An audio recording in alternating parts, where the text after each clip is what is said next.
मुझे लगता है कि एनएचआई के जो कॉन्ट्रैक्टर आते हैं वो पहाड़ की कटिंग नहीं करते, बाहर के लोग आते हैं, बड़ी बड़ी पोकलाइन और मशीन लेके आते हैं। हिमाचल प्रदेश में पिछले 60-70 सालों से सड़कें बन रही है, हर गांव हम सड़क से जोड़ रहे हैं। कटिंग का एक तरीका होता है, तो मेरा उनसे अनुरोध रहता है कि जब वो कॉन्ट्रैक्ट दे तो बड़ी बड़ी मशीनों को देख के कॉन्ट्रैक्ट ना दे। अगर लोकल को कॉन्ट्रैक्ट देती तो उनको कटिंग का भी पता है और उसको स्टेबल कैसे करना है उस दृष्टिकोण से भी पता है। इसके कारण भी अभी कटिंग के कारण भी कुछ नुकसान हो रहा है, हमारी सरकार उसको भी देख रही है। गाँव कंपनियों की, सिंगला कंपनियों के लोग आरोप लगा रहे हैं कि एक तो धमकाते हैं, बाउंसर यहाँ पे लेके आते हैं और एफआईआर यहाँ पे हुई और उसके बाद उनके ऊपर कार्रवाई नहीं हुई क्योंकि चली गई है जो इनका ये आरोप है। नहीं, निश्चित रूप से अगर ऐसी बात है तो उस घटना की हम जानकारी प्राप्त कर रहे हैं।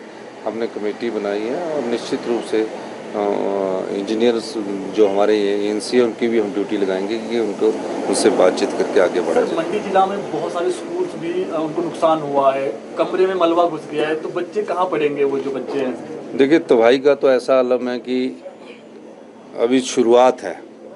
2023-24 की जो तबाही थी उसका तो आंकलन करना बहुत मुश्किल बात थी कि 10,000 करोड़ से ज़्यादा का नुकसान हो गया, लेकिन अभी शुरू के ही 7-8 महीनों में 700 करोड़ रुपए से ज़्यादा का नुकसान हो चुका है। सड़कें टूट चुकी है, स्कूल टूट चुके हैं। सब दृष्टिकोण से अभी तो हम ये चाहेंगे कि वो साथ वाले स्कूल में जहाँ पढ़ाई होती है उसमें उनको भेजा जाए और पढ़ाई की भी कोई अगर ऐसी बात होगी शिक्षा के क्षेत्र में उस दृष्टिकोण से भी हम बात करेंगे। केंद्र से कोई बात हुई है? आपने 6 बार फोन किया, उठाया? देखिए, जयराम जी अब झूठ बोले तो मैं क्या कर सकता हूँ। उनसे मेरे ख्याल डिप्टी चीफ मिनिस्टर साहब ने भी बात की है, मेरी भी कल उनसे बात हुई है। उनका जब फ़ोन आया तो मैंने उनको दोबारा फ़ोन किया तो दोबारा उन्होंने फ़ोन पर मेरी बात हुई है।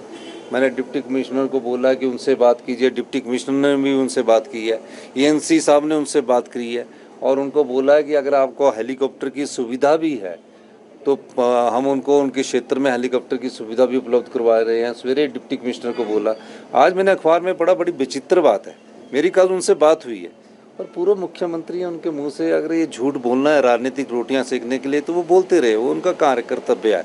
हमारा कर्तव्य और जिम्मेदारी है कि हम उन लोगों को राहत पहुँचाए जहाँ मैं जा सकता। मैं जंजैली भी गया, एक ही दिन में मैं 3 घंटे धर्मपुर चलने के बावजूद धर्मपुर के उस गाँव में गया, क्षतिग्रस्त गाँव में गया और उसके बाद मैं पैदल वहाँ गाड़ी से सरका घाट आया। 3 घंटे की गाड़ी के सफ़र करने के बाद उसके बाद मुझे पता लगा कि जंजैली में फूड नहीं है। मैंने तुरंत प्रभाव से फूड पहुँचाया, पता लगा कि मौसम ख़राब होने वाला है, वहाँ अगर आप 5-7 मिनट में नहीं पहुँचोगे तो खाना नहीं उपलब्ध होगा। तो मैं जंजैली उतर के खाना छोड़ कर आया और वो फिर इस पर और कम से कम 94 मशीन्स उनके एरिए में अकेले में लगी है, 94 के करीब। लेकिन 94 मशीनें इकट्ठी करने का फ़ायदा नहीं है, पहले पीछे का रोड ठीक हो, उसके आगे का रोड ठीक होगा। जलपूर्ति की योजना ठीक नहीं है। उन्हें मंडी आके प्रेस कॉन्फ्रेंस नहीं करनी चाहिए थी, उन्हें वहाँ लोगों के बीच राज विधानसभा क्षेत्र में लोगों के बीच बैठ के लोगों की सेवा करनी चाहिए थी। उस राज विधानसभा क्षेत्र का ही दौरा करे, धर्मपुर तो अभी तक गए नहीं, वो भी तो मंडी का पार्ट है। वहाँ हमारे जो लोकल विधायक चंद्रशेखर जी है वो दिन रात लगे हुए हैं, मुझे उस क्षेत्र में लेके गए और एकदम कार्य कर रहे हैं। पूरे हिमाचल प्रदेश में नुकसान हो रहा है, मुख्यमंत्री का दायित्व और कर्तव्य होता है कि पूरे हिमाचल प्रदेश में जहाँ भी नुकसान हो रहा है वहाँ लोगों की समस्याओं का समाधान करे। अब राजनीति करने के लिए हमारे पास बोलना अभी 2.5 साल का वक्त है, उसमें राजनीति करना, लेकिन इस प्रकार झूठ बोलना अच्छा नहीं लगता। मैं आपको कॉल डिटेल्स दिखा सकता हूँ, कॉल में बातचीत करके दिखा सकता हूँ, मेरे मोबाइल में अभी कॉल है, मैं बता सकता हूँ और उनसे पूछिए कि क्या आपकी बात नहीं हुई पिछले कल। अब इस चीज़ को बोलना कि उन्होंने कि मेरा फ़ोन नहीं उठाते, मैं सब फ़ोन डिप्टी कमिश्नर सबसे सवेरे से इन टच हूँ, रात को इन टच हूँ। मेरा ख्याल जितना तेज़ी से हम कार्य कर रहे हैं उतनी तेज़ी से तो मेरे ख्याल पिछली जो जयराम जी की सरकार थी वो तो कुछ नहीं की, वो तो हमारी संपत्तियों को लुटाते गए।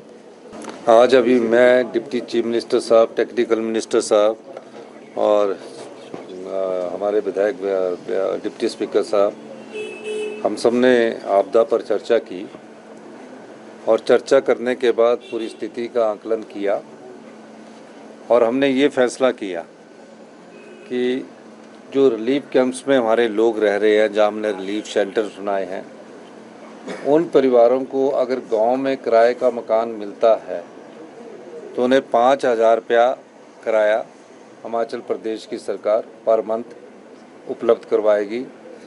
अगर वो सिराज में अभी के क्षेत्र में जहाँ भी नुकसान हुआ है, धर्मपुर के क्षेत्र में नुकसान हुआ है, साइंस क्षेत्र में नुकसान हुआ है, जहाँ भी बरसात से नुकसान हुआ है, वो अपने गांव के किसी पड़ोसी के घर में भी किराए में रहना चाहते हैं तो हिमाचल प्रदेश की सरकार उन्हें 5,000 रुपया उपलब्ध करवाएगी और खाने पीने के राशन के लिए भी सुविधा उपलब्ध करवाएगी। अभी तक बरसात में जब से बरसात शुरू हुई है तकरीबन 69 जो लोग हैं वो अपनी जान गंवा चुके हैं। 37 के करीब लोग हमारे मिसिंग है। 110 लोग जो अभी घायल हुए हैं और तकरीबन 700 करोड़ रुपए का नुकसान हो चुका है। सबसे ज़्यादा नुकसान जो हुआ है वो सड़कों के रूप में हुआ है, पानी की पीने की पानी की योजनाओं के रूप में हुआ है, बिजली के पावर प्रोजेक्ट्स में हुआ है, बिजली के जो तारे थी खंबे थे उजड़ गए हैं, उसका बहुत अधिक नुकसान हुआ है। तो मेरा ये मानना है कि अभी मानसून की शुरुआत में ही ऐसा कहर हिमाचल प्रदेश में ढहा है कि हिमाचल प्रदेश को इस आपदा का सामना करने के लिए आज मेरी देश के गृह मंत्री जी से भी बात हुई और उन्होंने हमें पूरी आश्वासन दिया है और गृह मंत्री ने कहा कि हमारी तरफ से आपको, माननीय श्री अमित शाह जी ने कहा कि हम आपको पूरी सहायता उपलब्ध करवाएंगे। वो आज केंद्रीय टीम भी नुकसान का जायज़ा लेने के लिए आ रही है। लेकिन ये मानना है कि पिछले 14-15 दिनों में इतने कभी क्लाउड बर्स्ट नहीं हुए थे। तकरीबन यहाँ अभी 14 जगह हमारा क्लाउड बर्स्ट हुए हैं और 14 क्लाउड बर्स्ट होने के बाद अभी तक ये हम अध्ययन कर रहे हैं कि इतने ज़्यादा क्लाउड बर्स्ट क्यों हो रहे, कैसे हो रहे। ये बात मैंने माननीय गृह मंत्री जी के ध्यान में भी लाई। ये सारी चीज़ों को हम अंडरस्टैंड कर रहे हैं और अभी जो फॉरेस्ट्री और हॉर्टिकल्चर कॉलेज थुनाग में 92 छात्र फंसे हुए थे उनको हमने रेस्क्यू किया है और थुनाग के कई गांव में जहां बहुत बड़ा नुकसान सिराज विधानसभा क्षेत्र के SDFR और NDFR की टीमें पहुंच चुकी है। 300 के करीब सड़कें अवरुद्ध है। 790 के करीब हमारी जलपूर्ति योजनाओं को नुकसान पहुंचा है। 332 बिजली के ट्रांसफार्मरों को भी क्षति पहुंची है। हमारे जो सरकार द्वारा राहत किराए मंडी ज़िले में 402 लोगों को बचाया गया है। मतलब सब जगह नुकसान की, बहुत बड़ी नुकसान की खबर आ रही है और मेरा ये मानना है कि हमारे मंत्रीगण जो भी है, माननीय उप मुख्यमंत्री मुकेश जी है, आज सुबह इन्होंने भी अपनी जलपूर्ति योजनाओं की बैठक ली है। PWD मंत्री को भी दिशा निर्देश दिए हैं और मैं खुद आज हमने जाना था लेकिन मौसम ख़राब करने के बाद मैं खुद दोबारा जाना चाह रहा था कि खुद आंकलन किया जा सके। लेकिन हम ये कहना चाहते कि आपदा प्रभावित परिवारों के साथ पूरा हिमाचल प्रदेश की जनता खड़ी है, पूरी सरकार खड़ी है, क्योंकि अभी मानसून 2 महीने रहना है। तो हमने पहला फैसला ये किया कि 5,000 रुपये प्रति परिवार के किराए के हिसाब से उन्हें किराए के मकान में रहने के लिए उपलब्ध करवाया जाएगा और उसके अलावा SDM को ये दिशा निर्देश दिए गए हैं कि उनके खाने पीने का भी और उनका रहने का इंतज़ाम किया जाए। इस बीच मैं खुद जो इन क्षेत्र है उसमें खुद दौरा करूंगा। मैं सभी हमारे जो कुलीग हैं, जो मंत्रिमंडल के सदस्य हैं, सब लोग बैठ के करके स्थिति का जायजा ले रहे हैं। रनौत, आपदा के इस समय में लोगों की नाराजगी है, तो जब जयराम जी से सवाल पूछा गया उन्होंने भी नाराजगी जाहिर की। आज उनका ट्वीट आया है, वो कह रही हैं कि रेड अलर्ट है, मौसम बहुत खराब है, हालात बहुत खराब है, जल्द ही वो मंडी का दौरा करेंगी। आपकी प्रतिक्रिया? मैं तो ये कहूँगा कि कंगना रनौत जी जल्दी जयराम जी से बात करिए। उनको बहुत गुस्सा आ रहा है और सच्चाई उतारे है। और माननीय मुख्यमंत्री जी ने बताया, कल मेरी DC से बात हुई, जो रोबे चल रहा है उसमें कोई पैसा वहाँ से आने वाले और सामान ढोने के लिए नहीं लिया जा रहा। सभी ENC वहाँ बैठा हुआ है, आपके सब अधिकारी वहाँ बैठे हुए। इस समय राजनीति नहीं करनी चाहिए उन्हें भी। और 2 IPH PWD ENC बैठे हैं, जो टेक्निकल लोग हैं वो बैठे हैं, हमारे मंत्री वहाँ जा रहे हैं। तो आज सब लोग, हम सब कार्य कर रहे हैं। आज हम एक मंत्री और वहाँ जाएंगे, और मैं खुद यहाँ से सवेरे मैंने खुद कहा है, इस समय राजनीति का समय नहीं है। मैं माननीय पूर्व मुख्यमंत्री जी सत्ता में रहे हैं, और सत्ता में रह के इस समय सिर्फ सेवा करने का समय है। आप जंजैली में जो इतना अधिक नुकसान हुआ है, उन लोगों के दुख बांटने का समय है, मरहम लगाने का समय है, जो जितना हो सकता उतना योगदान करने का समय है। इस समय में कोई राजनीतिक बात नहीं करूँगा।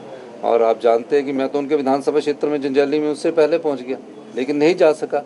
अभी जाऊँगा मैं। करसोग में बेचारा इतना दुर्घटनाएँ हुई है, सब जगह हम जाएंगे, सब जगह हम रात पहुँचाएंगे। करसोग में रहने वाले लोग भी जो किसी रिहेबिलिटेशन सेंटर में रह रहे हैं, उनको भी 5,000 रुपया प्रति परिवार किराए के रूम में पहली स्टेज पर दिया जाएगा।